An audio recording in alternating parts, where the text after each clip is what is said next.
Como dijimos, hay esta otra parte del libro del Génesis que correspondería a los capítulos 12 a 50 y que es efectivamente este apartado, esta dimensión que dijimos no está separada de la primera, pero sí tiene unos énfasis distintos que vale la pena distinguir, sobre todo para aprovecharlos mejor. Por eso es que ya vamos a iniciar con esta otra parte del libro del Génesis que iría de los capítulos 12 a el capítulo 50. Así, iniciemos ya con el capítulo 12 de los versículos 1 a 3. ¿Qué dice ahí el texto? El Señor dijo a Abraham: vete de tu tierra y de tu patria y de casa de tu padre, a la tierra que yo te mostraré. De ti haré un gran pueblo, te bendeciré y engrandeceré tu nombre que servirá de bendición. Bendeciré a quienes te bendigan y maldeciré a quienes te maldigan. En ti serán bendecidos todos los pueblos de la tierra. Entonces, como queda claro, es el Señor quien ordena a Abraham que abandone su patria. Literalmente, tu país y tu casa. O sea, todo aquello que haga referencia a un determinado arraigo particular. O sea, tanto a una región, en este caso el país, como a un cierto parentesco, tu casa. O sea, involucra que se desprenda de cualquier referencia meramente terrenal. No obstante, este movimiento, y entiéndase por ello, desplazamiento de Abraham, no se produce porque Dios lo disperse. Recuerden qué es lo que había ocurrido, por ejemplo, en el caso de los pueblos, de las naciones incluso, ¿no?, que se habían reunido en torno a Babel, ¿no? Se da esta dispersión. En el caso de Abraham, no. O sea, este desplazamiento no se lleva a cabo porque Dios lo disperse, sino porque Dios mismo lo llama ahora a encaminarse hacia un nuevo lugar que él de hecho no conoce, ¿no? Como lo menciona la Escritura, una tierra que yo te indicaré. Ahora bien, este enviado por Dios, o sea, este caminante, este peregrino, es decir, Abraham, parte ya con 7 bendiciones, lo cual es expresión del gran favor con el que Dios le dota no solo a él, en tanto persona concreta, sino al mundo entero a través de él. Y eso es lo que ocurre con los enviados por Dios, o sea, básicamente con los santos. Están, digamos, dotados de gracia, ¿no?, de una gracia inmensa, de dones increíbles, no solo porque se trate de un favor meramente particular o una especie de concesión personalizada. En todo caso, los santos tienen dones porque a través de ellos el mundo es que se verá beneficiado. O sea, un santo no es un santo para sí mismo, es un santo para el mundo entero, o sea, para todos los demás. Por eso están en los altares. O sea, no es como para exaltarlos, tenerlos ahí como figuras modélicas, ¿no?, que al final no nos dicen nada. No, están ahí en el altar para que estén siempre accesibles a cualquier persona que desee o quiera recurrir a ellos. Esto es importante de tener en cuenta. Y para lograrlo, para conseguirlo, pues uno también tiene que seguir estos mismos pasos de fe.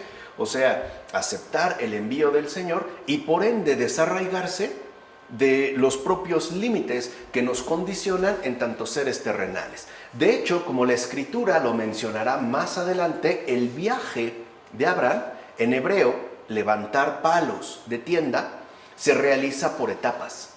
Y esto es importante también de tener en cuenta, porque el hecho de que este viaje, ¿no?, este desplazamiento de Abraham se realice por etapas, es símbolo de la extensión de todo el mundo. O sea, es como decir que este enviado por Dios irá recorriendo el mundo entero poco a poco, hasta alcanzar ciertamente, ¿no?, su plena extensión. Pues bien, hay hombres que son llamados por la ley del amor establecida en su naturaleza, es decir, por el bien primordial y originario de su primera creación. Así pasó con Abraham, pues cuando Dios vio que había aprendido a amarlo, no según la enseñanza humana, sino a partir de su naturaleza originaria, es decir, según la verdad, entonces se le apareció y le dijo: vete de tu tierra y de la casa de tu padre, y ven a la tierra que yo te mostraré. Y Abraham partió sin ninguna duda, porque estaba ya preparado para su llamada. No es algo entonces que se dé de manera netamente espontánea, ¿no? De manera incluso improvisada, ¿no? Es algo que también va a implicar una preparación adecuada, un cierto adiestramiento paulatino para estar en condiciones de responder a la llamada del Señor. Por eso vemos que en general la existencia humana es eso justamente, ¿no? Respuesta a Dios. Él es el que propicia, el que inicia la llamada, y a cada uno de nosotros nos tocará de manera personal responder o no. O sea, corresponder, ¿no?, al envío que Él nos ha concedido en tanto existentes. Bueno, por eso Abraham es el modelo de esta actitud que hay en el alma de aquellos que lo siguen. En efecto, obrando y buscando el temor de Dios por medio de la paciencia y la serena calma, alcanza la exaltación por su modo de vida verdadero. Así pues, al igual que Abraham, las almas que siguen este ejemplo están preparadas para el amor de Dios. De hecho, el ejemplo de Abraham es la primera llamada, como menciona Antonio Abad en sus cartas, o sea, San Antonio el Grande. Entonces, lo que vemos es que con Abraham se da ya esta primera y básica forma de la fe en tanto preparación. O sea, hay que entender que la fe, a final de cuentas, no es un resultado, es un camino, es un recorrido que asimismo, al igual que Abraham, ¿no?, se transita por etapas. Y lo primero que debemos comprender es que, en efecto, la fe comienza siempre por una preparación para estar en condiciones de cumplir con aquello que se nos indica en el respectivo envío. O sea, la fe no es una meta, no es algo que uno alcance de manera definida, sino que es pues un camino de vida que también conlleva su propia preparación. Así pues, la fe de Abraham lo hace digno de la atención divina, y no convenía que el que tenía fe en Dios permaneciera entre los malos. De hecho, su propio padre era un idólatra. Por eso debe alejarse también de él, pues suele suceder que la compañía de los malos perjudique a veces a los buenos, especialmente cuando son de nueva hechura. Por eso mismo, nuestro Salvador proclama: si alguno quiere venir en pos de mí y no odia a su padre y a sus hermanos y hermanas, incluso a su mujer e hijos, no puede ser mi discípulo. Y el Señor dijo esto no para provocar el odio de los parientes, pero si alguno de estos, sea el que sea, ¿no?, padre, madre, hermano, hermana, mujer, hijos, primos, cuñados, etc. Si alguno de estos, digo, fuera un obstáculo contra la virtud, habrá que rechazarlo firmemente en razón de esta misma virtud.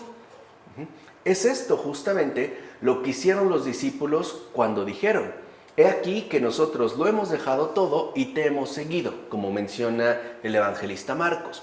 Es esto pues lo que se le manda al patriarca Abraham, como menciona Dídimo el ciego. Entonces, lo que vemos, por tanto, es que el seguimiento del Señor no es compatible, o sea, no se puede pactar ni negociar con ningún tipo de maldad, ¿no? Ser fiel al Señor implica entonces que nosotros rompamos de manera definitiva con todo aquello que, sea del modo que sea, atenta contra la virtud o va en contra, pues, del llamado del Señor. Así se tratara, por ejemplo, de los vínculos que nos pueden resultar tan cercanos como son los familiares. O sea, incluso el seguimiento del Señor, si es que alguno de nuestros familiares obstaculiza nuestro andar o nuestro respectivo caminar en la virtud, pues también habrá que abandonarlos, ¿no? Y es tal preservación, ¿no?, lo único que garantiza, ¿no?, que conserva, que mantiene viva la bendición dada por Dios para el bien de muchos. Y eso también hay que tenerlo claro. O sea, no se trata de mantener una especie de ejemplaridad individual, ¿no? No se trata de que me voy porque no quiero verme contaminado por los malos. No es eso. O sea, no es una perspectiva meramente individualista. Al contrario, se trata más bien de una experiencia comunitaria. Porque si yo no hago este rompimiento, esos otros hacia los cuales va dirigida finalmente la bendición, no se verán beneficiados con aquello que se me encargó hacerles llegar. De ahí pues entonces la ruptura. Es como si a una persona le encargaran llevar agua a personas sedientas, ¿no? Y ésta se queda con personas que a lo mejor les gusta tirar el agua y desperdiciarla tontamente. Si esta persona no rompe con estas, lo que va a hacer es quedarse sin agua, pero no él, aquellos hacia los que les correspondía recibirla.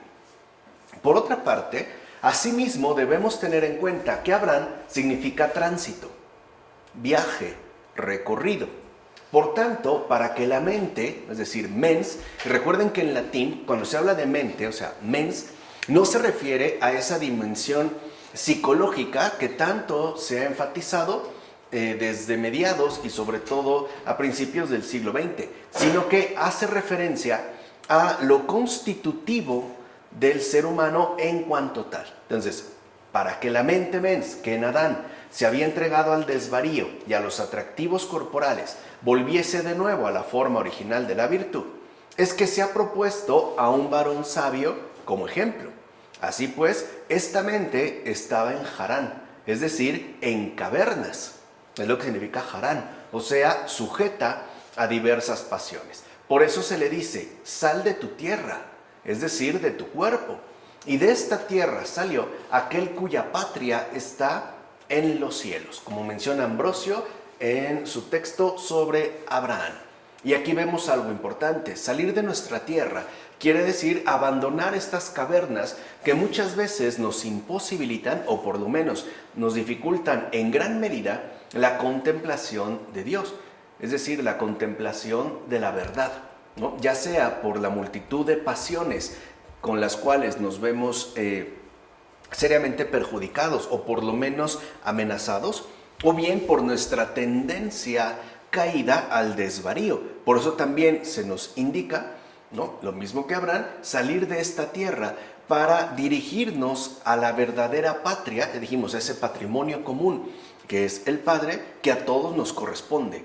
Esto implica entonces, a final de cuentas, que este tránsito de Abraham iría de lo meramente terrenal a lo espiritual, ¿no? Ese es el viaje, pues, que nos va a compartir la aventura de la fe. En consecuencia, justo es que confiemos en Dios, aún antes de que nos dé algo, ya que Él ni puede mentir, ni puede engañar. Es Dios. Nuestros padres confiaron en Él, pues es Dios, tal y como lo hizo Abraham. He ahí una fe digna de ser alabada y pregonada. Nada había recibido aún Abraham de Dios y creyó cuando le hizo la promesa. Nosotros, en cambio, a pesar de haber recibido tanto, aún no confiamos realmente en Él. ¿Acaso podía decirle Abraham a Dios, creeré, puesto que cumpliste aquello que me prometiste? Abraham confió desde el primer mandato sin haber recibido nada de nada. En efecto, Abraham confió inmediatamente en Dios y la tierra no se le dio a él personalmente, sino que se reservó para su posteridad. Y aquí es donde entra esa ejemplaridad de la fe de Abraham.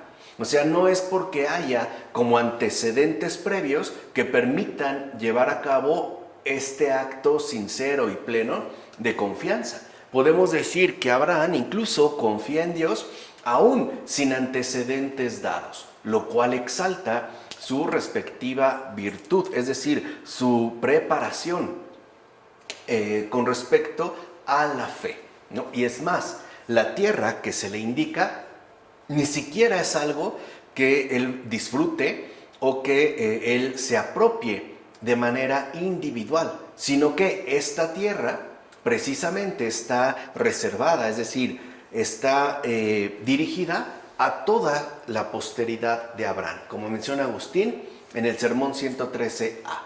Ahora bien, las cosas escritas en el Antiguo Testamento mostraban por anticipado un tipo e imagen del Nuevo Testamento. De hecho, todas estas cosas fueron escritas para enseñanza nuestra, o sea, para aquellos que aún no estaban presentes, pero ya estaban, digamos, previstos. En efecto, lo que leemos que aconteció entonces a Abraham corporalmente, ahora lo vemos cumplido espiritualmente en nosotros cuando vivimos en santidad y justicia después del sacramento del bautismo. Nuestra tierra es nuestra carne, y es verdad que salimos de nuestra tierra cuando al abandonar los usos de la carne, o sea, lo que hoy en día, por ejemplo, el Papa Francisco denomina mundanidad, seguimos ya las pisadas de Cristo. ¿No te parece que es como si felizmente te fueras de tu tierra, es decir, de ti mismo, que el soberbio se haga humilde, el iracundo se vuelva paciente, el lujurioso se torne casto, el avaro dadivoso, el envidioso benigno y el cruel pacífico? Es verdad, hermanos, que abandona felizmente su tierra el que, por el amor a Dios, realiza tales cambios, es decir, lo que llamamos conversión. Con toda razón, se dice que ha salido de sí el que después de rechazar los vicios se goza en la virtud. Vete de tu tierra, dice el Señor. Nuestra tierra, es decir, nuestra carne, antes del bautismo era tierra de muerte, pero por el bautismo se ha hecho tierra de vida. Ella es pues tierra de vivos, o sea, tierra de virtudes y no de vicios, pero con la siguiente condición, ¿no? Una condición que no podemos pasar por alto: no volver a revolcarse en los vicios después de recibir el bautismo. Es decir, si tras convertirnos en tierra de vivos ya no practicamos obras de muerte. Así pues, rechazando con su ayuda los vicios y pecados, es que se confirma que llegamos con gozo a la tierra que Dios mismo nos señala, como menciona Cesareo de Arles en su sermón 81. O sea que esta indicación está dirigida a todo creyente, o sea, a todo aquel que ha decidido responder a la llamada que Dios le dirige, y por ende también a todo aquel dispuesto a tener un cambio sustancial de vida, o sea, algo que implique la totalidad de su persona. O, como también lo mencionaban los padres de la Iglesia, aquel que está dispuesto a pasar de las tinieblas a la luz, es decir, de la muerte a la vida. Porque al final la tierra que nos es señalada por Dios y que además le fuera indicada también a Abraham es ese gozo de encontrarse inmerso de lleno en la salud del alma, es decir, en la abundancia de virtudes. Por otra parte, es igualmente cierto que nuestros más próximos parientes son nuestros pecados y nuestros vicios. O sea, aquí vemos que no se trataría solo de una referencia netamente física, sino que, como todo genuino realismo, está también tomando en cuenta esa dimensión no física, que de hecho forma parte de nuestra respectiva existencia. En efecto, dice la Escritura: vete de tu patria. Y por patria aquí se entienden los vicios y pecados que de algún modo y en parte nacen con nosotros y desde la infancia se acumulan y se nutren con las malas acciones. O sea, ahí es donde nosotros tendemos como a desarrollar un cierto hábitat que nos va a resultar sumamente cercano y además familiar. O sea, el hecho de que nos familiarizamos prontamente, o sea, desde la infancia, con los vicios y con los pecados. En consecuencia, nos vamos de nuestra patria cuando con la gracia del bautismo nos vaciamos de todos los vicios y pecados.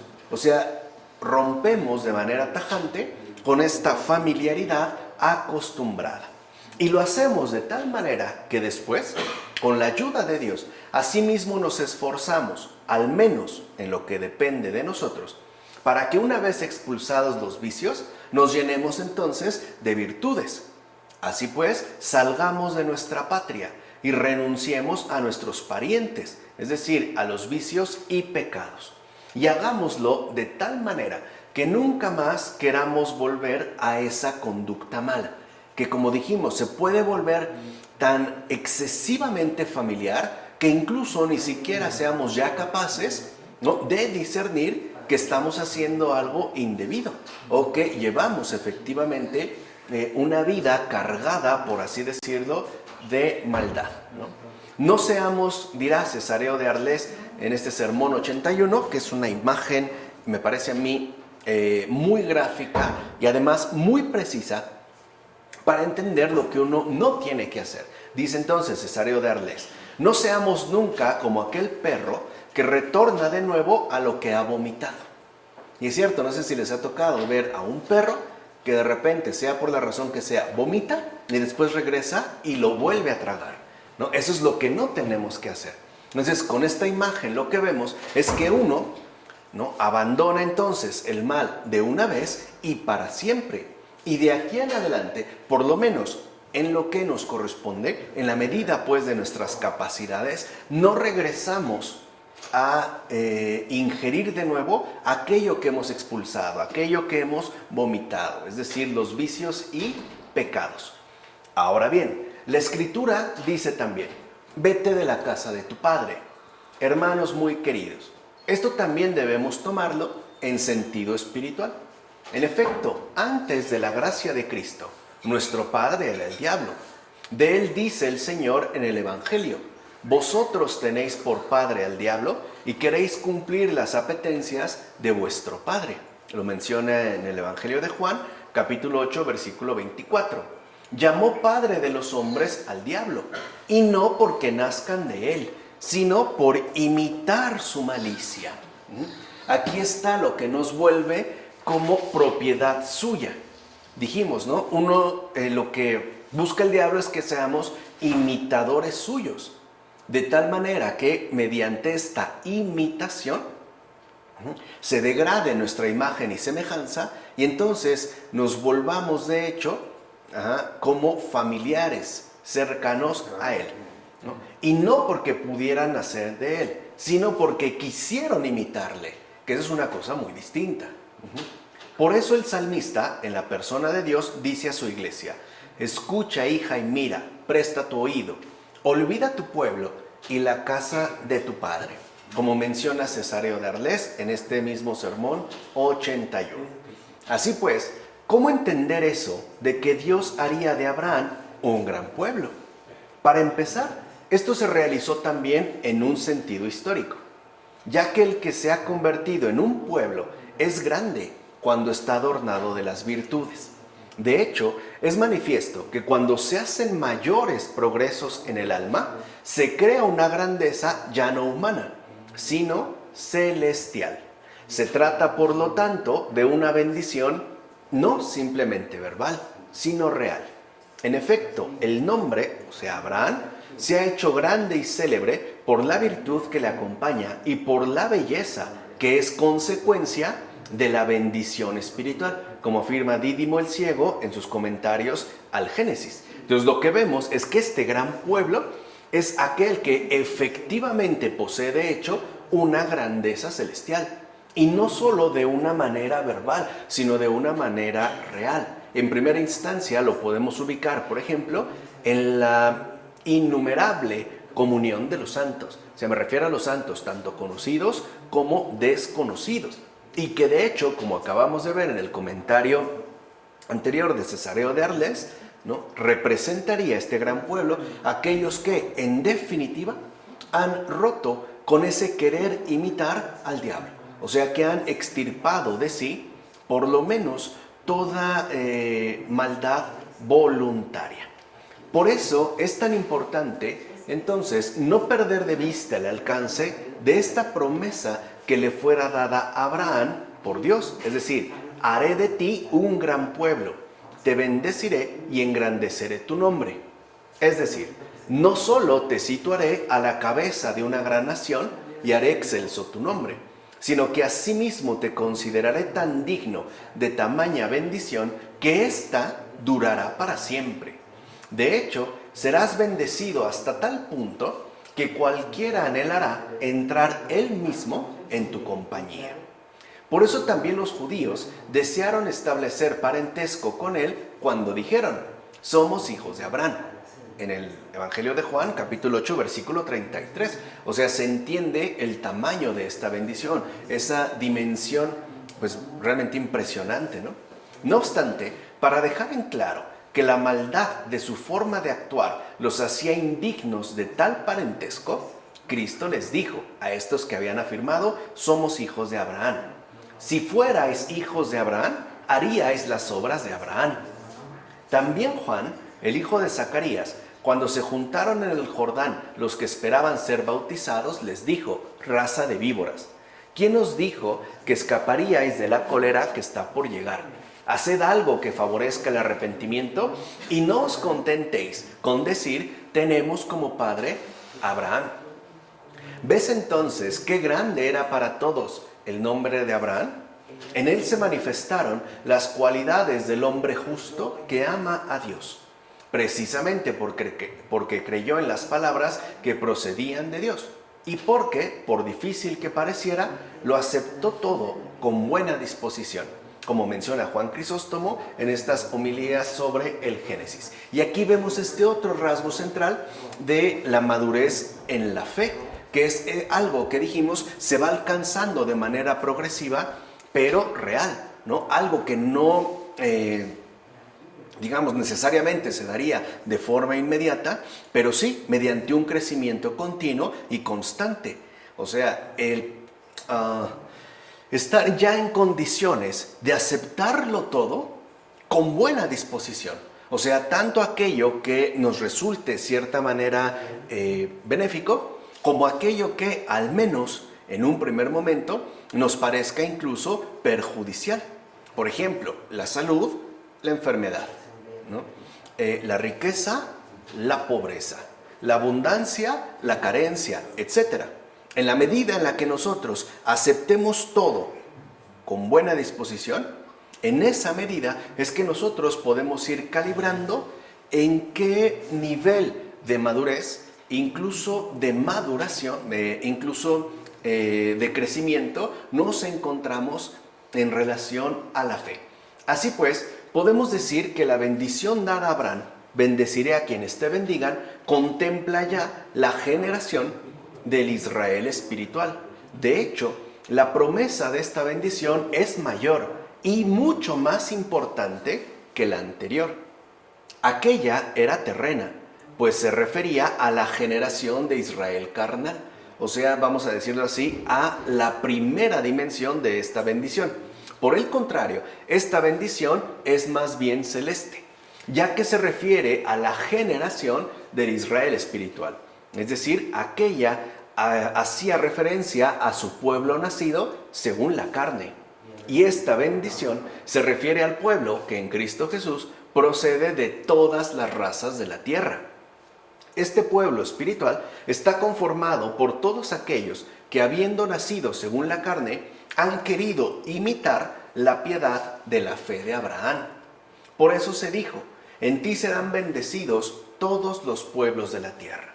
Es como si dijera: y en tu descendencia serán bendecidas las familias de la tierra. En consecuencia, en la estirpe de Abraham estaba ya presente María. Vean que también es una forma como muy hermosa, muy sutil, muy pura, ¿no?, de hecho, de manifestar, ¿no?, la propia relevancia y la propia persona de María, de la que habría de nacer Cristo, justo al decirle todas estas cosas. O sea, aquí ya también se hace manifiesta la presencia de María, a partir de ser como esa matriz fundamental en la cual quedará bendecida toda la descendencia de Abraham, es decir, todos los pueblos de la tierra. Así pues, la bendición dada a Abraham es una dispensación de la piedad divina, o sea, una bendición común. Y aquí vemos algo muy bello, porque en efecto, eso es María, es decir, la muy santa Madre de Dios, una bendición común. ¿Por qué María? ¿No? Es madre de todos. O sea, y me refiero a todos en el sentido no meramente nominal, sino en un sentido concreto, definido. Es decir, ella es madre de los pecadores y por ende madre de cualquier ser humano. Entonces lo que ya desde aquí se anuncia es esta dispensación de la piedad divina, o sea, una bendición común que en efecto nos cobija y también nos protege a todos, o sea, María, ¿no? La madre de Jesús, como afirma Beda sobre el Génesis. Así llegamos ya a los versículos 4 a 9 de este capítulo 12. Abraham se marchó tal como le había mandado el Señor, y con él fue Lot. Tenía Abraham 75 años cuando salió de Harán. Abraham llevó consigo a Sarai, su mujer, y a Lot, su sobrino, con todos los bienes que había obtenido y la gente que había adquirido en Harán. Salieron para ir a la tierra de Canaán, y llegaron a la tierra de Canaán. Abraham atravesó la tierra de Canaán hasta el lugar sagrado de Siquem, hasta la encina de More. Los cananeos habitaban entonces en el país. El Señor se manifestó a Abraham y le dijo: a tu descendencia daré esta tierra. Abraham construyó allí un altar al Señor que se le había manifestado. Desde allí pasó a la montaña al oriente de Betel, donde plantó la tienda. Al oriente de Betel, es decir, donde finalmente estableció su morada. Entre Betel a occidente y Ai a oriente. Y construyó allí un altar al Señor e invocó el nombre del Señor. Después, Abraham reemprendió el viaje yendo por etapas al Negev, ¿no? O sea, sabemos que el Negev se encontraría pues en la parte más baja, es decir, en la zona más al sur. Entonces, como hemos oído, por mandato salió Abraham de su tierra, de su pueblo y de la casa de su padre. Es evidente que también en esto todos los hijos de la misma promesa, entre los cuales estamos también nosotros, le han de imitar. Ya dijimos por qué, ¿no? Al comentar los versículos anteriores. En efecto, salimos de nuestra tierra cuando abandonamos los deseos terrenales. Salimos de nuestro pueblo cuando procuramos firmemente quitar todos los vicios que nos envuelven en cuanto es posible. O sea, ahí se ve, digamos, una firme resolución. Y salimos de la casa de nuestro Padre cuando nos esforzamos por abandonar, mediante el amor por la vida celeste, este mundo corrompido por el diablo, ¿no? Ya dijimos por qué se refiere al diablo como Padre nuestro, o sea, como aquel hacia el cual muchas veces queremos imitar y por lo tanto alcanzar este parentesco, ¿no?, de familia que nos acerca a él, como menciona Beda sobre el Génesis. Ahora bien, la Escritura dice que Dios se le apareció a Abraham, pero el mismo Moisés oye de Dios que ningún ser humano puede ver a Dios y seguir viviendo, ¿no? Como se menciona en el libro del Éxodo, capítulo 33, versículo 20. Así pues, si Dios no puede ser visto, ¿cómo fue visto Dios? Y si fue visto, ¿cómo es que no puede vérsele? Ciertamente la Escritura no miente. Por tanto, Dios fue realmente visto. Hemos de entender, en efecto, que no fue visto el Padre, el cual nunca ha sido visto, sino que fue visto el Hijo. Es decir, el que suele descender y ser visto. Y es cierto. O sea, la única forma en la que Dios se ha manifestado a nosotros de manera visible es en la persona del Hijo. Así pues, ya habría, ¿no?, como un cierto vislumbre sutil de la encarnación y por ende de este gesto de la redención. De hecho, descendió para que la mediocridad y fragilidad de la condición humana se acostumbrara ya desde entonces a ver algún día a Dios Padre en la imagen de Dios, es decir, en el Hijo de Dios hecho carne. En efecto, la fragilidad humana debió nutrirse paulatina y progresivamente por medio de la imagen para poder algún día, ¿no?, ver a Dios Padre, como menciona Novaciano en su texto La Trinidad. O sea que ya desde Abraham podemos entonces ahora sí contemplar que el objetivo, o mejor dicho, la finalidad esencial de la fe es encontrarnos de frente, cara a cara, con Dios Padre. Y esto solo se alcanza a través del Hijo, es decir, a través de, ¿no?, Dios hecho carne. Por último, en relación a estos versículos, mencionemos lo siguiente. Donde está Betel, es decir, la casa de Dios. Eso significa Betel. En hebreo, casa de él, Bet-El, ¿no? Betel es casa de Dios. Recuerden que dentro de los dialectos antiguos, especialmente en el arameo, él era la forma de referirse a Dios, ¿no? Entonces, donde está Betel, es decir, la casa de Dios, en hebreo, casa de él, allí también está el altar. Y donde está el altar, allí también está la invocación de Dios. Abraham logró alcanzar tan grandes progresos porque esperaba siempre la ayuda de Dios mismo. Esta es la madurez en la fe. El esperar siempre la ayuda exclusiva de Dios en nuestra situación concreta de vida. De hecho, el atleta del Señor, o sea, el creyente, hoy diríamos el cristiano, se ejercita y se fortalece en la adversidad. Como menciona Ambrosio en Sobre Abraham, no hay otra vía. Para nosotros, humanamente hablando, como le dijera el Señor a Santa Catalina de Siena, solo en las dificultades ejercitamos las virtudes. Solo ahí. Entonces, lo que tenemos que aprender es que nosotros efectivamente estamos en un crecimiento de fe. Y este crecimiento de fe solo se realiza, es decir, se ejercita y se fortalece en la adversidad.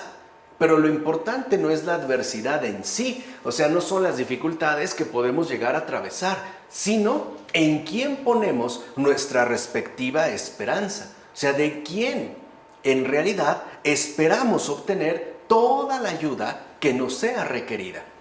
Y aquí es donde a veces resbalamos, porque por lo regular nuestra mirada siempre se trata, ¿no?, de expandir en la horizontal. O sea, tratamos de recurrir a medios humanos, incluso, ¿no?, a medios meramente mundanos o terrenales, así sean mentiras, intrigas, ejercicios de corrupción, etcétera, etcétera, etcétera. Y se nos olvida la parte más importante, la invocación. Que eso es algo que se nos recuerda en cada celebración litúrgica. Sursum corda, es decir, levantemos el corazón. Quiere decir que cuando llega la adversidad, lo primero que tenemos que hacer es acudir a la invocación. Suplicar, pues, el auxilio de Dios. Y no porque no esté enterado de lo que ocurre, sino que lo único que hace es esperar a que se lo solicitemos. Porque recuerden, Dios no impone nada, a nadie, ni la salvación. O sea, nos trata de verdad con un extremo respeto, a todos, o sea, como criaturas a su altura. Ya lo habíamos dicho en este sentido, ¿no? ¿A qué nos referimos? Entonces, no debemos de espantarnos de la adversidad. Más bien tenemos que espantarnos de que no estemos acostumbrados a la invocación de Dios. Eso sí, sea en la situación que sea. Por ello, ¿no?, digamos que la mejor oración que nosotros podemos ejercitar, que nosotros podemos experimentar a lo largo de nuestra vida, y que no solo se referiría a la adversidad, sino incluso también en los momentos buenos, es muy breve. Ven, Señor Jesús. Esa es la invocación. O sea, invocar su presencia, ¿no? Que el Señor se nos haga algo tan familiar, ¿no?, tan cercano, que siempre pues lo tengamos presente. En particular, al momento en el que nos toca fortalecernos vía la adversidad, que es donde más tendemos a perderlo de vista. Así pues, pasamos ya a los versículos 10 a 16 de este capítulo 12. Entonces sobrevino el hambre en el país, y Abraham bajó a Egipto a habitar allí porque el hambre apretaba en el país. Cuando estaba a punto de entrar en Egipto, le dijo a Sarai su mujer: mira, sé que eres mujer hermosa. En cuanto te vean los egipcios dirán: esta es tu mujer, y me matarán a mí y a ti te dejarán con vida. Por favor, di que eres mi hermana para que me vaya bien gracias a ti, y con tu ayuda conserve la vida. En efecto, cuando Abraham entró en Egipto, los egipcios vieron que la mujer era muy hermosa. La vieron los ministros del faraón y la elogiaron ante el faraón, y la mujer fue llevada al palacio del faraón. Abraham le fue bien gracias a ella, y obtuvo ovejas y vacas, asnos, esclavos y esclavas, asnas y camellos. El encuentro con el faraón anticipa la experiencia que tendrán sus descendientes en aquel mismo país. Es decir, en efecto. De hecho, con este acontecimiento que aquí se nos narra, se sugiere tempranamente la constante protección de Dios sobre su propio pueblo. Por eso Israel tendrá que aprender a confiar a Dios de manera total. Por eso es que al pueblo de Israel, se ha visto sumamente colmado de adversidad hasta la fecha. Para que vean que no es una meta, o sea, no es algo que uno adquiere y decir, ya, tengo 39 años de creyente, ya la logré. No. Y ahí se ve como este perfil de elección. El problema está en que nosotros nos confundimos fácilmente. Y en lugar de atravesar la adversidad como se debe, es decir, según la gracia, terminamos desviándonos considerando que se trata de una desgracia. Ahí es donde nos tropezamos, porque en realidad toda dificultad, toda adversidad es gracia. El problema es cuando nosotros la vemos como desgracia. Algo ahí está mal. Y puede, en general, tratarse de dos cosas. Primera, o bien que no tenemos presente a Dios para nada, o bien que estamos confundidos por el diablo, que es justo lo que busca, trastornarnos. O sea, que nosotros no aprovechemos la adversidad a la luz de la gracia y que más bien nos quedemos revolcándonos de frustración, de lamentación, etcétera, como si se tratara de una desgracia. Por eso creo que ya aquí lo que vemos es algo muy importante. Todo, y repito, todo lo que ocurre en nuestra vida es gracia, no desgracia. Cuando aprendamos a contemplar esto, nuestra confianza en Dios será casi total. O sea, ya vamos de gane. ¿Va? Ahora bien, por una parte, Abraham está convencido que su mujer, Sarai, es tan hermosa que el faraón la tomará como una más de sus esposas. Cosa que, como vimos, sí ocurrió. Y por otra, que él mismo debe seguir con vida para que se cumpla la promesa que se le hizo justo en este capítulo 12, versículos 2 y 3. Así pues, fíjense, miente para impedir su muerte inmediata. Pero lo que no prevé es que el faraón va a desbaratar sus planes. Acuérdense esta cuestión de la mentira. En todo caso, algo queda claro. La riqueza que Abraham adquirió recientemente, esclavos, esclavas, ganado, vacas, ovejas, etc., no procede del Señor. De hecho, tal riqueza recién adquirida procede de un engaño. O sea, ha sido resultado de una mentira. En consecuencia, lo primero que se nos enseña es esto.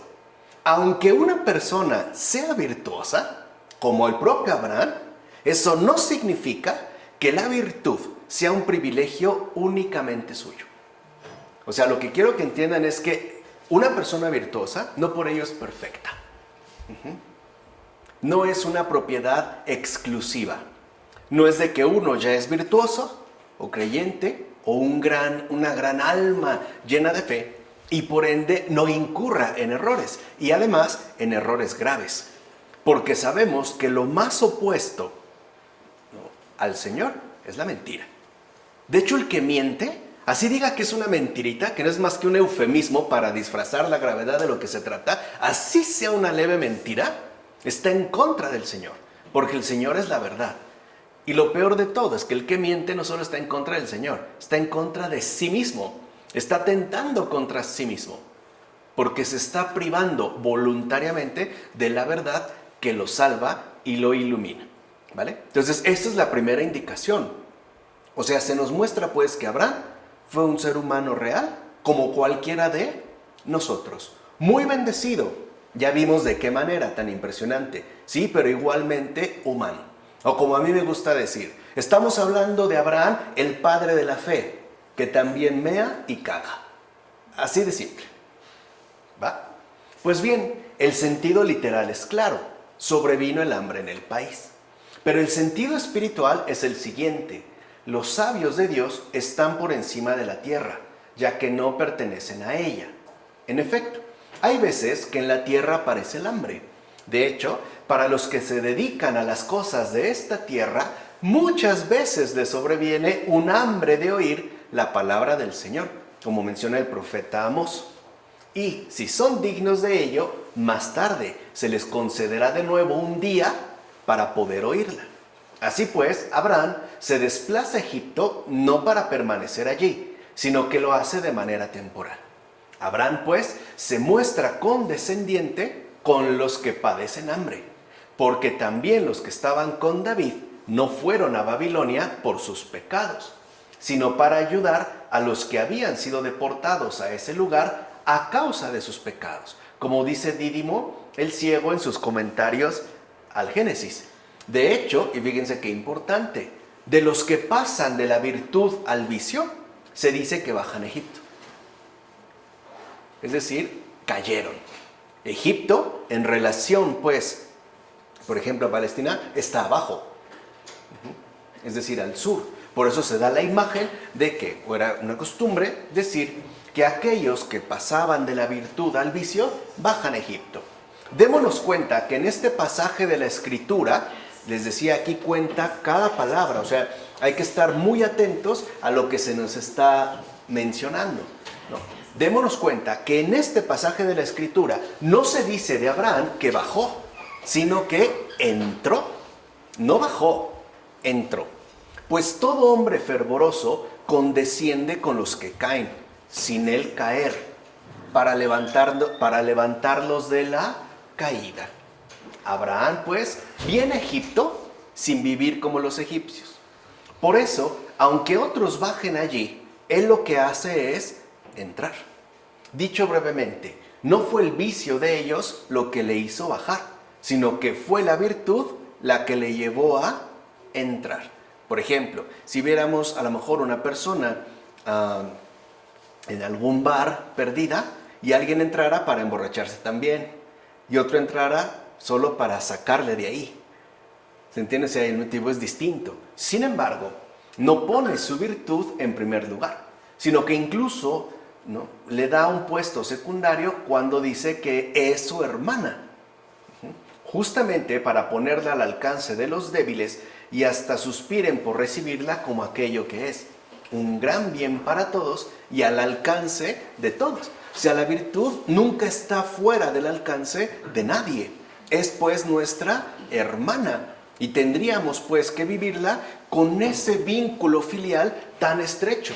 Así pues, la Escritura nos va a dejar en claro que Abraham, hombre fervoroso, no se la apropia ávidamente. O sea, no dice pues, en el sentido espiritual, esta es mía, Sarai, virtud, sino que dice es mi hermana y por lo tanto no es mi propiedad, sino que, como dijimos, es un bien para todos y al alcance de todos, sino que la presenta como hermana de todos. En consecuencia, el sabio quiere que todos participen de lo que él posee. El sabio, pues, nunca genera envidia ni es engreído. Y ese es un rasgo muy particular del sabio. El hecho de que nunca genera envidia, porque lo comparte todo, lo da, ni tampoco se enaltece porque sabe que él no es la fuente de lo que posee, sino al contrario, ¿no? Es, digamos, como el testimonio de lo que el Señor le ha concedido para el bien de los demás, como afirma Dídimo el ciego en sus comentarios al Génesis. Ciertamente, se extendió la hambruna en el país y Abraham fue a Egipto. Él tenía conocimiento de que en Egipto estaban difundidas las pasiones desenfrenadas. Por eso advertía que la belleza de su mujer se convertía en un peligro para él. Y fíjense qué importante, sobre todo en un mundo tan lleno de Instagram, ¿no?, de Facebook, etc. En efecto, frecuentemente la belleza de una mujer ocasiona la muerte del marido, o incluso del acompañante, o del novio, de la pareja. Vemos, por tanto, que no es tanto la belleza de la mujer, sino su virtud, aquello que realmente le hace feliz. O sea, lo que realmente hace feliz a un hombre de la mujer no es su belleza, aun cuando sea deslumbrante, es su virtud. Ese es lo que realmente, pues, resplandece. Ahí es donde radica su verdadero tesoro. Hoy podemos ver, a lo mejor, mucha belleza corporal, pero quizá poca virtud. Pero puede darse el caso que una mujer esté llena de virtud, aun cuando no tenga precisamente belleza corporal. Los mejores adornos de una mujer son las buenas costumbres. Es decir, una vida llena de virtudes. Lo mismo que el hombre. Aquí no se está hablando de un sometimiento, nada. O sea, se está hablando de una vida llena de virtudes. Es común que una mujer de alto rango social humille al marido por su condición. Y es cierto también. Vean ya desde cuándo está hablando un padre de la iglesia, o sea, hace casi 2000 años. Es común. Esto significa que todas estas cosas tienen una relación muy estrecha con la soberbia. Por eso Sara, que no era más rica en bienes, ni más noble por su origen, no consideró a su marido como inferior. Nada de que yo gano más, ¿no? Mi familia es de alta alcurnia, la tuya no. O sea, un poco como los cuentos, ¿no? Más o menos románticos de la princesa que se enamora del campesino, ¿no? Del pobretón. No. Podemos incluso decir que realmente lo amaba como a uno de igual dignidad. Por eso no la retuvo ni la riqueza, ni los padres, ni los parientes. O sea, hoy lo que diríamos su estatus social. Sino que marchó con su marido a cualquier lugar que fuere.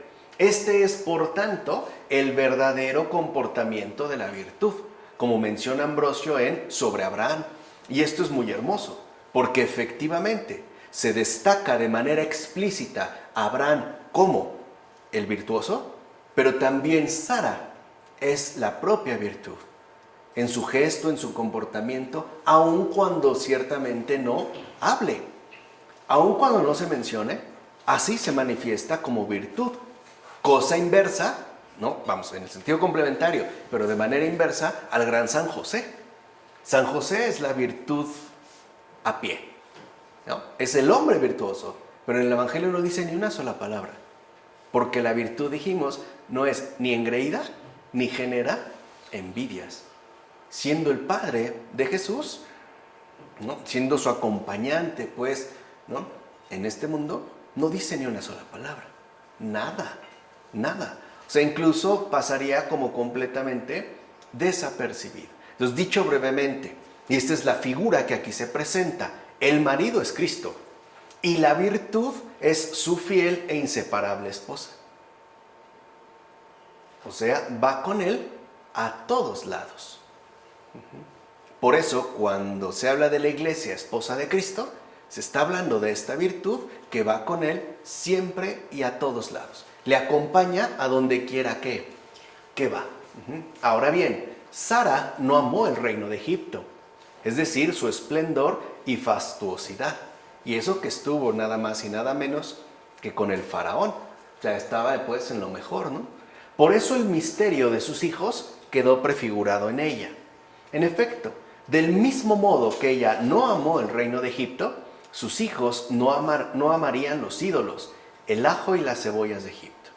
Así pues, del mismo modo que toda la casa del faraón fue golpeada por la liberación de Sara, así fue golpeado todo Egipto por la liberación de sus descendientes, como menciona Efrén de Nisibi en su comentario sobre el Génesis. O sea que los hijos de la virtud no son esclavizados por las riquezas de este mundo, sino que, por el contrario, con su comportamiento ponen al descubierto la falsedad de ese engañoso reino. Porque sí es un reino, el reino de la riqueza terrenal, y es seductor y es atractivo. Sí, pero lo único que esconde es falsedad. Y eso es justo lo que ponen al descubierto los hijos de la virtud.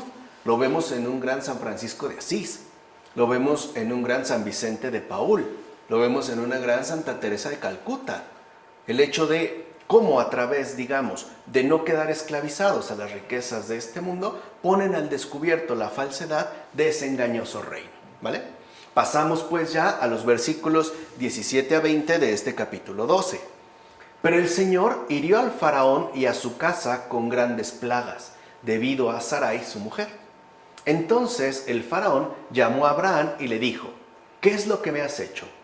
¿Por qué no me advertiste que era tu mujer? ¿Por qué me dijiste que era tu hermana, dejando que yo la tomara por esposa? Pues ahora ahí tienes a tu mujer, tómala y vete. Y el faraón dio órdenes a sus hombres para que les despidieran a él y a su mujer con todo lo que tenían.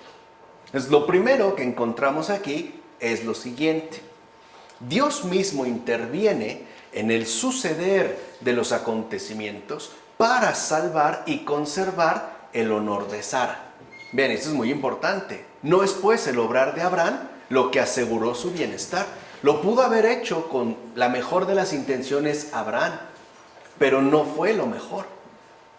Tan no que Dios mismo tiene que salir al paso, ¿no? Tiene que intervenir, incluso de manera directa y drástica, para conservar el honor de Sara, es decir, para conservar su respectiva integridad. Y recuerden que si estamos entendiendo a Sara como la virtud, cuando nosotros la ponemos en peligro o incluso estamos ocasionando que se vea deshonrada, Dios mismo interviene para que ésta se mantenga en pie.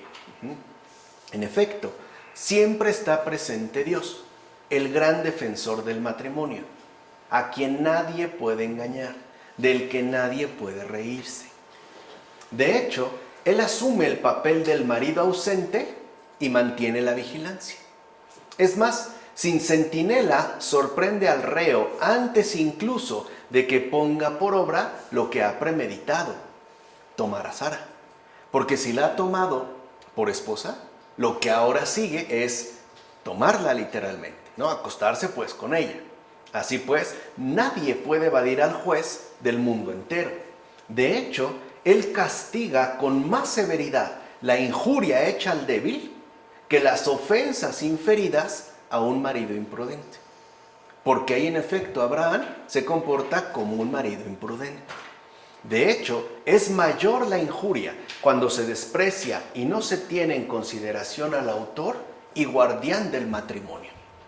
O sea que en realidad la imprudencia de Abraham no solo se dirige hacia Sara, sino hacia Dios mismo, el autor y guardián del matrimonio, o como dijo anteriormente también Ambrosio, Dios mismo como lo que es, el gran defensor del matrimonio. En pocas palabras, la imprudencia de Abraham no acabará con este don, porque es justo a lo que conducía su imprudencia, a que se rompiera, se atentara contra este divino don que ya se llama matrimonio. Entonces lo que aquí se deja en claro es que la imprudencia de Abraham no va a acabar con este don. Dios mismo sale pues al rescate. Dios mismo, como dijimos, actúa e interviene. Así pues, podemos decir que el miedo apagó el fuego lujurioso y colérico del faraón. O sea, Dios mismo hizo que se le quitaran las ganas. En efecto, observa cómo la severidad del castigo produjo en la forma de pensar del faraón un cambio brusco. Y esto hasta el extremo de defenderse ante el justo Abraham y mostrar mucha cautela ante él. Si la resolución de Dios no hubiera ablandado su propósito y no lo hubiera llevado al temor, se habría seguido con un enfurecimiento mucho mayor el faraón. O sea, al verse pues engañado, hubiera estallado en cólera y con el poder que tenía hubiera hecho pedazos no solo a Sara, a Abraham también. Pero aquí se ve un cambio muy distinto. Incluso habría tomado venganza del justo como de un farsante y por tanto le habría hecho pagar una pena que le habría conducido al peligro más extremo, o sea, condena de muerte. Sin embargo, nada de esto ocurrió, pues el castigo recibido apagó el fuego de su ira. Es más, una sola cosa ya le interesaba: manifestar su solicitud para con Abraham. Sin duda, el faraón supo que no era posible que un simple ser humano gozara de tan maravilloso favor de los cielos, como afirma Juan Crisóstomo en sus homilías sobre el Génesis. O sea que la providencia de Dios es en verdad maravillosa y sorprendente, Incluso vean, el modo de actuar de Dios hace que el faraón tome una actitud inesperada. No solo, digamos, le perdona la vida a Abraham y a Sara, sino que incluso lo despide, ¿no?, con todos los bienes que le había dado. O sea, ni siquiera le quita lo que se le dio. Incluso, ¿no?, le ordena prácticamente que se los lleve. ¿Qué imaginación podría sorprenderse de forma conveniente ante tales acontecimientos? ¿Qué lengua podría expresar esta sorpresa? Veamos. Una mujer de gran belleza está junto a un hombre egipcio que es faraón y tirano, y que además está fuera de sí, es decir, desenfrenado. No obstante, esta mujer permanece pura y conserva sin mancha su modestia.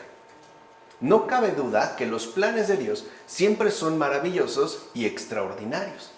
En efecto, cuando para los seres humanos la situación es desesperada, Él manifiesta su poder, siempre invencible ante toda circunstancia, como afirma Juan Crisóstomo en sus homilías sobre el Génesis.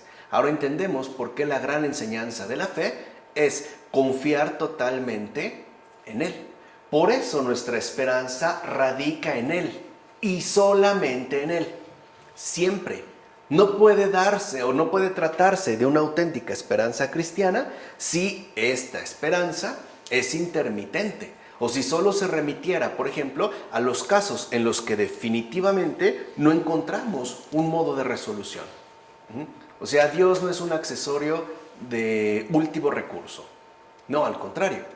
Es justo lo más presente y aquello con lo que debemos estar siempre en íntimo contacto. Por otra parte, sería oportuno aplicar a este justo aquellas palabras que el bienaventurado David pronunció en referencia a los que volvían de la cautividad de Babilonia. Los que siembran lágrimas cosecharán alegría. Siguieron su camino y lloraban al arrojar sus semillas, pero a su regreso volverán radiantes de alegría con sus gavillas en alto. ¿Ves acaso un retorno repleto de angustia? Incluso con miedo a verse expuesto a una muerte violenta, hablando de Abraham y Sara, para nada.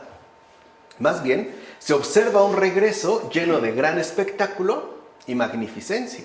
De hecho, a partir de ese momento, Abraham fue respetado por todos, es decir, tanto por los de Egipto como por los de Palestina. ¿Quién no habría de mostrar respeto ante el que había sido protegido por Dios? ¿Quién no habría de considerarlo digno de providencia semejante? Quizás a nadie se le ocultaba lo acontecido en la residencia del faraón, precisamente para que se manifestara lo ocurrido a todo el mundo. ¿Ves pues el beneficio que se deriva de sus pruebas? ¿Ves qué extraordinaria es la recompensa por su paciencia? ¿Ves al hombre y ves a la mujer, a ella anciano, a ella en avanzada edad, y que ambos mostraron tanta sabiduría y valentía, es decir, tanto cariño mutuo, o sea, un vínculo de amor tan fuerte? Así pues, imitémoslo todos y jamás nos dolamos pensando que la aparición de tribulaciones son un signo de abandono por parte de Dios o indicio de su supuesta indiferencia. Cuando a veces decimos, es que Dios no me escucha, ya le estoy pidiendo y no me hace caso, tal, nada de eso.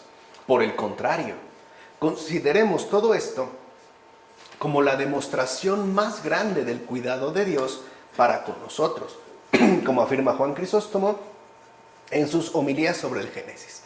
En síntesis, Dios siempre está velando por cada uno de nosotros. Siempre.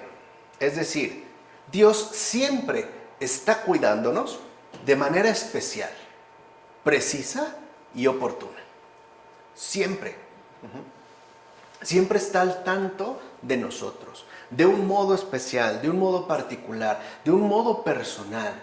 Y además con extrema precisión y con perfecta oportunidad. O sea, en el momento adecuado y de la manera quizá más insospechada. ¿De acuerdo? Así ya nosotros podríamos pasar a este capítulo 13 de los versículos 1 a 7. Veamos qué es lo que sucede, porque aquí hay un cambio. Abraham subió de Egipto al Negev con su mujer y todo cuanto tenía, acompañado de Lot. Abraham era muy rico en ganado, plata y oro. Fue viajando por etapas desde el Negev hasta Betel, hasta el lugar en el que había puesto antes la tienda entre Betel y Ai, el lugar en el que al principio había construido un altar y había invocado a Abraham el nombre del Señor. También Lot, que iba con Abraham, tenía ovejas, vacas y tiendas, pero la región no les permitía habitar juntos, porque tenían mucha hacienda y no había lugar para ambos. Por eso surgieron disputas entre los pastores del ganado de Abraham y los pastores del ganado de Lot. Además, los cananeos y los pereceos habitaban entonces en el país. Si se dan cuenta, hay un cambio de escena y ahora se nos quiere dirigir hacia otra cuestión. Los pereceos era otro de los pueblos pre-israelitas que vivían en Canaán y en realidad no se sabe a ciencia cierta quiénes eran. No obstante, la mención de estos dos pueblos, o sea, cananeos y pereceos, sirve para resaltar la enérgica confianza que Abraham tenía en Dios con respecto a poseer una tierra que incluso pertenecía a otras gentes. Porque claro, en una primera instancia, esta tierra señalada ya tenía propietarios. Y Abraham no por ello se desanima ni desconfía. Si Dios le dijo que ahí, aun cuando haya, pues, ¿no?, otros habitantes ya establecidos. De hecho, Abraham estaba seguro que aquella tierra, por el momento ocupada por otros habitantes, sería de sus descendientes llegado el momento. Vemos que tampoco era ambicioso. No quería ya tener esta tierra para él. No, está pensando lo que a él realmente le interesa es la descendencia. Y que si esta tierra se le ha prometido, será en relación a la descendencia llegado el momento. Pues bien, vemos entonces que Abraham salió llevando consigo a su mujer Sara, que significa soberana, no sierva. Sara, Sarai, significa soberana, no sierva. En efecto, aquella que se libera de la esclavitud de los pecados tiene la soberanía, no la esclavitud. Así pues, una mente robusta posee la virtud soberana que domina sobre los sentidos del cuerpo y por eso no es dominada. De hecho, tal soberana ha llevado consigo todas sus cosas al salir de Egipto. Es decir, no ha dejado allí ninguna de las normas que regulan la vida y por tanto no está revestida de intemperancia, ni de insolencia, ni de vergonzosa inmodestia. Es más, no se despoja del velo de la prudente sabiduría que nos conserva el pudor, como menciona Ambrosio sobre Abraham. O sea que aunque Sara, en este caso en particular, haya estado al interior mismo de la corte egipcia, ¿no?, incluso literalmente en manos del faraón, no por eso rompió la rectitud de su vida, ni dejó allá buenas costumbres para adoptar otras opuestas. No, se mantuvo firme, o sea, como soberana, no como esclava sometida a cosas extrañas, o bien querían en contra de la virtud. Y eso que estuvo en Egipto, entró en Egipto, ¿no? Aquí se ve pues su grandeza también de Sara. Ahora bien, Abraham era muy rico. Esto corresponde a quien no desea para nada los bienes ajenos. De hecho, el hombre rico ni siquiera necesita considerar algo como suyo propio. En realidad, ser rico significa tener lo que basta para satisfacer lo necesario. En efecto, la frugalidad tiene una medida. En cambio, la riqueza no la tiene, ya que su medida queda al arbitrio imparable de quien solo busca el tener. Así pues, Abraham era rico en ganados, plata y oro. ¿Qué significa esto? En este caso, no se quiere alabar en un hombre justo las riquezas del mundo. Más bien, considero que los ganados son los sentidos del cuerpo, precisamente porque son irracionales. Por su parte, la plata es la palabra y el oro la mente. Por eso Abraham era rico, porque gobernaba sus sentidos irracionales. Incluso podemos decir que él los domó y los hizo dóciles para que llegaran a ser también conformes a la razón. Y su palabra tenía la brillantez de la fe purificada, es decir, de la fe purificada por la gracia de la disciplina espiritual. Además, asimismo tenía su mente llena de prudencia, Y por esto es que la mente es comparada con el oro. Porque así como el oro es el más preciado de todos los metales, así también la mente buena es la mejor parte del ser humano. En consecuencia, puede decirse entonces que la riqueza del sabio consiste en tres cosas: en la sensación, en la palabra y en la mente. La mente, claro está, es la mayor, precisamente porque tritura el grano espiritual para poder purificar los sentidos y la palabra. Por eso siempre es preservada la persona del hombre sabio. Así pues, con simples hechos de la vida de Abraham son explicadas e ilustradas las grandes doctrinas. De hecho, el rico Abraham también enriquece las disquisiciones de los filósofos, pues sus respectivas enseñanzas se encuentran dadas en su propia conducta, o sea, en las riquezas de Abraham. O sea, ¿dónde radica la verdadera riqueza de Abraham? En su propia vida, en su propio modo de vida, en lo que él es, no en lo que él tiene o en lo que él posee. De hecho, la persona que es verdaderamente rica no considera ni siquiera algo como suyo. La persona verdaderamente rica no dice, esto es mío, jamás. Porque al decir, esto es mío, ya se está como condicionando y mostrando que hay algo que no ha cubierto. Como si estuviera expresando, digamos, una cierta inconformidad. Entonces, aquí lo que se expresa, por eso no es casual que Ambrosio en este texto sobre Abraham diga que incluso la figura de este gran patriarca ilumine pues los planteamientos filosóficos, es porque, por decirlo de esta manera, en Abraham está encarnado el ser. Y que eso es lo importante, no el tener o el poseer, ni siquiera el hacer, sino lo que es una persona. De hecho, esto se sigue viendo reflejado, por ejemplo, al final de nuestras vidas. Cuando estemos en un ataúd o en una urna, ¿no?, según sea el caso, al final todo se va a reducir a lo que fuimos. Y en general pueden darse dos opciones. O bien que la gente que esté ahí presente se duela por nuestra pérdida, ¿no?, y realmente le pese, es un pesar, ¿no?, porque a lo mejor el difunto o la difunta era muy buena persona y se nota la ausencia, o bien que incluso estén de cierta manera hasta contentos porque ha muerto, porque era una mala persona, es lo mejor que pudo hacer. A lo mejor hasta se nos escapó, ¿no?, porque ya estamos a punto de matarlo con las propias manos. Ahí eso es lo que se va a evaluar.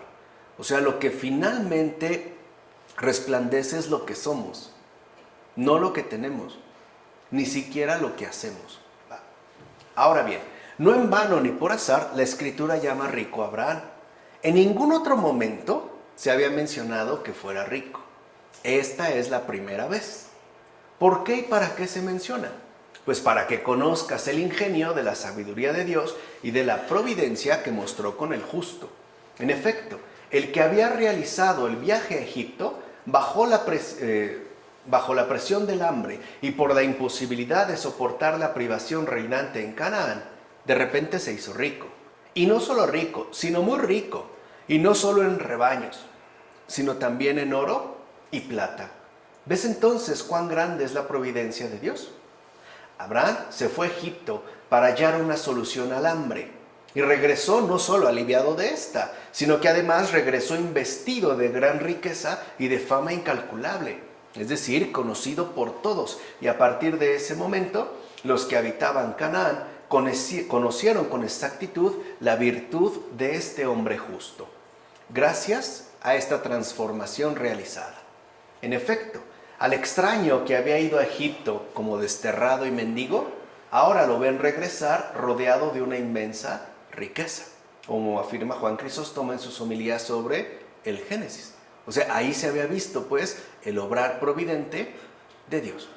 Por otra parte, piensa también en cómo Abraham era un ser humano que amaba la tranquilidad y la quietud, y por eso estaba continuamente dedicado al culto divino. En efecto, como sabemos, Abraham volvió a aquel lugar donde había construido anteriormente el altar, donde había invocado el nombre de Dios, es decir, Betel. En consecuencia, Abraham prefería, antes que las ciudades, la soledad, para poder invocar el nombre de Dios. De hecho, Abraham sabía que la belleza de una ciudad no la conforma ni la magnitud de sus construcciones, ni la multitud de sus habitantes. En todo caso, la belleza de una ciudad proviene de la virtud de sus habitantes. De allí que el destierro resultó ser más preciado que las ciudades, ya que Abraham estaba adornado por la virtud del justo.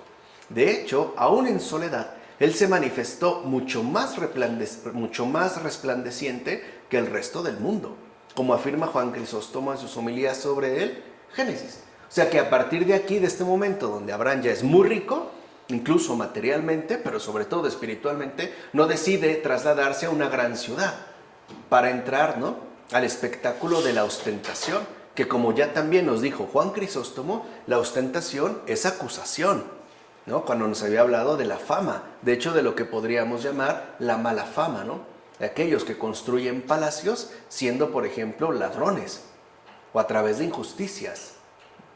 Por eso es tan importante ver cómo en la virtud se mantiene en esta sencillez y no se deja llevar por los falsos resplandores, ¿no?, que este mundo suele arrojarnos. Cosa que, por ejemplo, nosotros en la actualidad sí hacemos.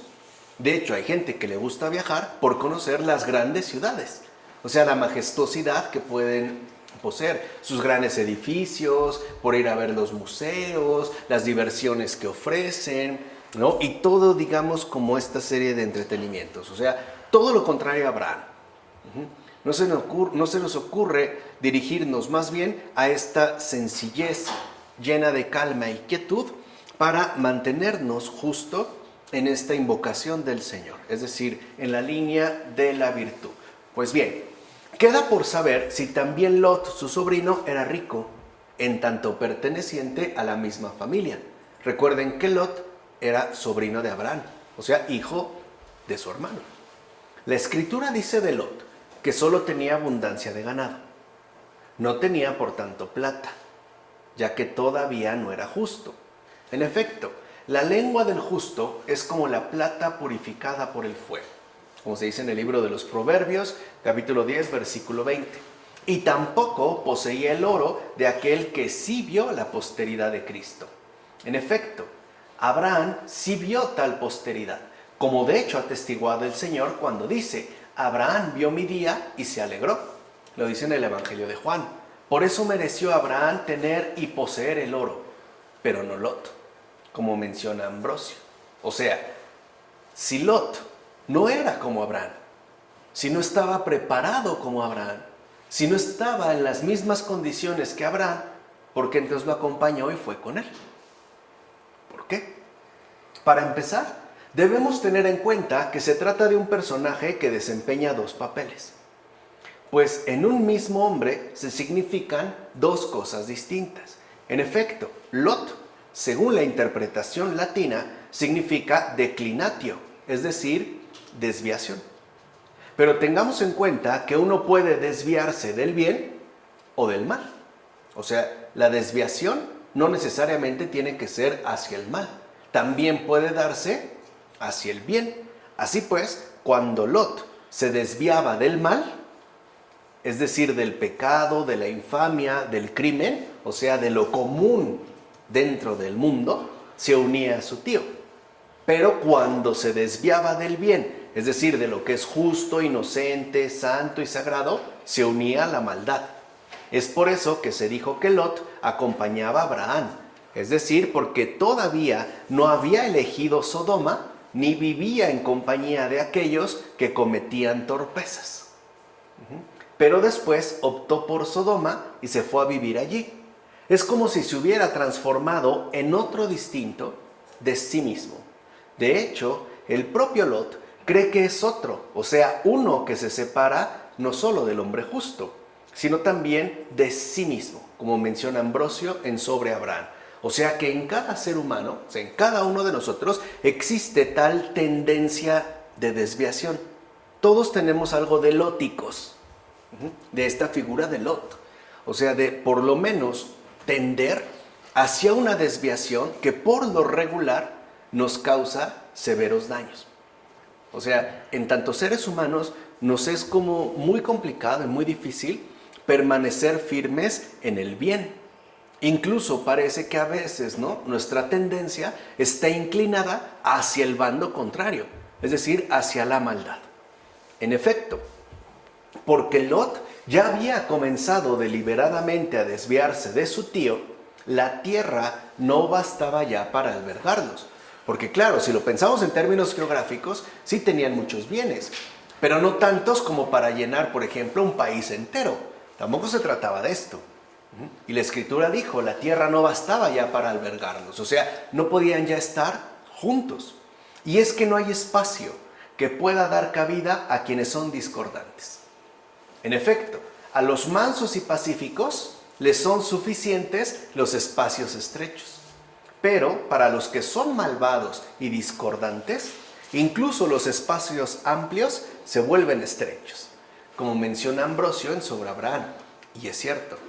Para una persona malvada, ¿no?, aunque tenga mucho, siempre es poco. Nunca le es suficiente.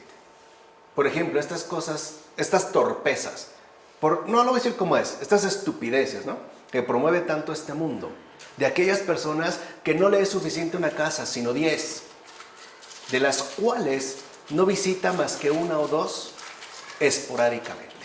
¿Y las demás? No. Y aún así le resulta poco, ¿no? Es como la conclusión que extrajo el gran Daniel Cohen, este economista contemporáneo, en su texto El Homo Economicus, que vale la pena estudiar. Hace ya unos años se los dejé. Supongo que ya lo estudiaron, ya lo asimilaron y ahorita van por muchas otras cosas, ¿verdad? Pero bueno, al final él logró entrevistar, en serio genial, ¿no?, a los 10 hombres más ricos del mundo. O sea, y no estoy hablando de los que anuncian Forbes y estas cosas. No. O sea, los verdaderamente billetudos. Aquellos que, por ejemplo, pueden gastarse en un desayuno $1.000.000, en la comida 2 y en la cena 3 y dar lo mismo de propina y no se la acabarían ni en 3, 4 o hasta 5 o 6 generaciones. Ni así, ¿no? Hablando de lo mínimo, pues, sin hablar de los gastos. Bueno, los entrevista él como economista, entendiendo la situación fundamental, y él como una persona muy inteligente, muy prudente, les hizo, después de todo, a estos 10 la misma pregunta. Ok, agradezco tus aportaciones, tus comentarios, ¿no?, su visión del mundo, de la economía, de los negocios, pero quisiera terminar con la siguiente pregunta. ¿Cuánto crees que necesitas para ser feliz? ¿Saben qué respondieron los 10? El doble. Ahí se ve. O sea, para los malvados, los discordantes, ¿no?, incluso los espacios amplios se vuelven estrechos. En cambio, para los pacíficos, para los buenos, para los mansos, incluso lo estrecho es siempre motivo de gran alegría. De hecho, el hombre sencillo se alegra mucho con lo poco. El hombre malo nunca se alegra lo suficiente, porque no tiene demasiado. O al menos como a él le gustaría. ¿Se entiende? Así pues, observa que fue la abundancia de sus posesiones la causante de su separación. Es decir, la que creó la división, rompió la unión y deshizo el vínculo de parentesco. Pues como bien sabemos, surgió una contienda entre los pastores del ganado de Abraham y los del ganado de Lot. Considera entonces cómo los parientes son los que originan la desunión. Y esto es así porque los parientes siempre parten del mismo lugar, es decir, de la mezquindad de los familiares. Por tanto, no es casual que sean los parientes los que rompen la unión y dan pie a la división. Es decir, los que manifiestan una gran obstinación a causa de los bienes familiares. Como menciona Juan Crisóstomo en sus homilías sobre el Génesis. Y es verdad. ¿Cuántas veces el abuelo o la abuela todavía no fallece y los hermanos ya se están despedazando por una casa, por un terreno, por una propiedad? ¿No son pues entonces, ¿no?, los familiares los que se obstinan a causa de los bienes pertenecientes a la familia? ¿No son pues los propios familiares los que en efecto promueven la división, la desunión, el conflicto? ¿Cuántas y cuántas familias no se han dividido por un simple bien material? que pueden haber dividido la casa, vivir unos abajo y otros arriba, y llevan años sin hablarse, odiándose, repudiándose, haciéndose pues la vida imposible. Y todo por una sola cuestión: mezquindad. Por eso. Y aquí es lo que ya se había mencionado. De ahí brotó. Ni siquiera es que el conflicto empezara entre ellos, sino entre sus pastores, o sea, entre sus cercanos, ¿no? Empieza a fomentarse la división. Y asimismo, consideremos quiénes son los pastores. ¿De qué seres vivientes son pastores? ¿Y cuál es la naturaleza de la disputa entre los pastores de Lot y de Abraham? Pues bien, los pastores son aquellos que gobiernan el ganado, y o son diligentes y sabios, y no permiten que los animales pisoteen con sus pezuñas los campos cultivados y los dañen con los dientes, o son negligentes e indolentes y no hacen volver atrás a su ganado para que paste sobre los campos de hierba y no sobre los que tienen frutos, y hasta lo dejan que vague libremente entre los variados frutos del campo. Así pues, la vigilancia de los pastores debe ser atenta, precisamente para que no se atribuya a los diligentes lo que sucede por culpa de los negligentes. No obstante, tengamos en cuenta que aquí no se habla de las cosas visibles, sino de otra cosa. Veamos pues de qué clase de ganado son estos pastores. De hecho, se trata de pastores de ganado, y el ganado significa los sentidos irracionales del cuerpo. ¿Quiénes son, por tanto, los pastores de los sentidos sino los maestros? Y en cierto modo, sus rectores y guías, o sea, los modeladores de una cierta manera de hablar y de pensar. Si ellos son expertos y constantes en el ejercicio pastoral, no permiten que el rebaño de los sentidos yerre lejos y se pare en pastos inútiles y dañosos, sino que, con una guía prudente, los hacen incluso volver atrás usando los frenos de la razón, y hasta dominan a los animales salvajes y rebeldes. O sea que el ejercicio pastoral no solo remite a los sacerdotes, a los pastores de la iglesia. No, es algo que nos compete a todos y cada uno de nosotros, humanamente hablando. Es un ejercicio constante por no incurrir en la negligencia. Pero los malos preceptores se extravían en discusiones inútiles y se dejan llevar por sus impulsos. Es más, incluso corren hacia el precipicio y el peligro de manera indolente y pisotean los cultivos y los terrenos fructíferos. En consecuencia, si en aquella alma existen todavía frutos de virtud, también los destruyen. Todo pues, ¿no? Cuando no se realiza de manera adecuada este ejercicio pastoral, todo se echa a perder. De hecho, iremos de mal en peor, hasta terminar finalmente en una auténtica catástrofe, ¿no? Como afirma Ambrosio en Sobre Abraham. Entonces, con esto ya vamos a terminar el día de hoy.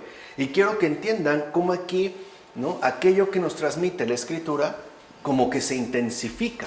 Y si lo ven, y creo que se han dado cuenta de ello, es más puntual con respecto al suceder habitual de este mundo. Desde los conflictos que pueden darse en relación a los familiares, ¿no?, hasta la negligencia en la que podemos incurrir, no domando adecuadamente los rebaños, incluso dejando que estos pisoteen o extingan algo que quede de virtud en nuestras respectivas almas.